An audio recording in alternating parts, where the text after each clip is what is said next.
होगा, सतगुरु की पहचान क्या होगी, ये हमारे सभी सदग्रंथ भी बताते हैं।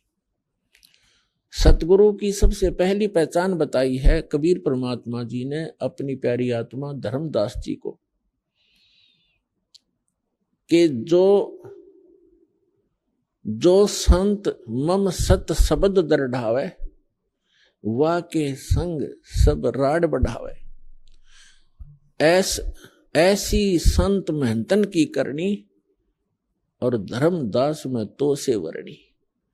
पहली पहचान बताई है कि जो मेरा प्यारा हंस, मेरा भेजा हुआ दास, जिसको मैं सतगुरु बनाकर भेजूंगा। सतगुरु का अर्थ होता है सच्चा ज्ञान प्रदान करने वाला, और सच्ची ही साधना उसके पास हो, और वो अधिकारी हो उस नाम के दान करने का, सभी मर्यादाओं का वो पालन करता हो, जैसे सभी कंडीशन पूरी हो, तो वो सतगुरु होता है। और वो हम मेरे सच्चे ज्ञान का जो प्रचार करता है, जैसे कबीर पंथ तो अनगिन है, कबीर पंथ के अंदर गुरु अनगिन है और सभी प्रचार करते हैं, किसी का कोई विरोध विवाद नहीं है। हरिदास ने जिस दिन से सच्चा ज्ञान प्रारंभ किया है, उसी दिन से हर तरफ से विरोध प्रारंभ हो गया था, लेकिन परमात्मा साथ होता है तो विरोध लास्ट में व्यर्थ ही होता है उन लोगों का, और फिर उनको पछताने के अतिरिक्त कुछ भी हाथ नहीं लगता। तो ये तो पहली पहचान बताई है। फिर दूसरी बताई है कि सतगुरु के लक्षण कहूं मधुरे बैन विनोद, 4 वेद 6 शास्त्र वो कहे 18 बोध। सतगुरु का दूसरा लक्षण बताया है कि वो एक विशेष ज्ञान प्रदान करता है और सर्व सदग्रंथों को आधार मानकर अपना ज्ञान प्रचार करता है। सभी सदग्रंथों का, सभी धर्मों के मूल ज्ञान का वो ज्ञाता होता है। फिर श्रीमद् भगवद गीता के अंदर चौथे अध्याय के 34वें श्लोक में और चौथे अध्याय के 32वें श्लोक में एक विशेष प्रमाण दिया है। गीता ज्ञानदाता ये ब्रह्म है, श्री ब्रह्मा, श्री विष्णु, श्री शिव जी के पूज्य पिताजी हैं ये, और इन तीनों की माता दुर्गा है। तो इसके लोक में हम रह रहे हैं, ये काल है, इसको श्राप लगा हुआ है।